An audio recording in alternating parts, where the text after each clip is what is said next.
আরে ভারতবর্ষ হলো ভগবানের স্থান। এখানে তো সাধুদের ওই যে কি যেন গাঁজা খাওয়ান নেশা ফেশা এই সমস্ত করে উল্টোপাল্টা বকলে হবে না। যেদিকে ভগবান যারা থাকবে সেখানে ভগবানকে বিষয় জানে আমরা না ভুল। তারা কি বলবে? আইআইটি পাস করলে তো হবে না, ওটা জ্ঞানের বিকাশ ঘটে, কিন্তু মনুষ্যত্বের বিকাশ ঘটে না। মনুষ্যত্বের বিকাশ ঘটতে গেলে ভগবানকে জানতে হবে।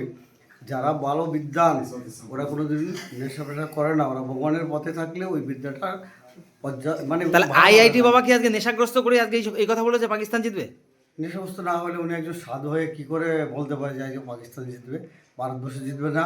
ভারতবর্ষ যারা ভগবানের মানে কি বলবো ভক্ত, ওরাই জন্ম হয়েছে ভারতবর্ষে।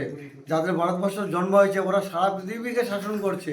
আর উনি ভারতবর্ষীদের মনে দুঃখ দেয় কী করে? একটা সাধু অনুমতি দিতে পারে না। ভারতবাসী একটা সাধু হিসাবে যাতে ভারতবাসী আনন্দ পায় বা পৃথিবীর সবাই যাতে আনন্দ পায়, একটা সাধুর সবসময় ওই কামনা থাকে।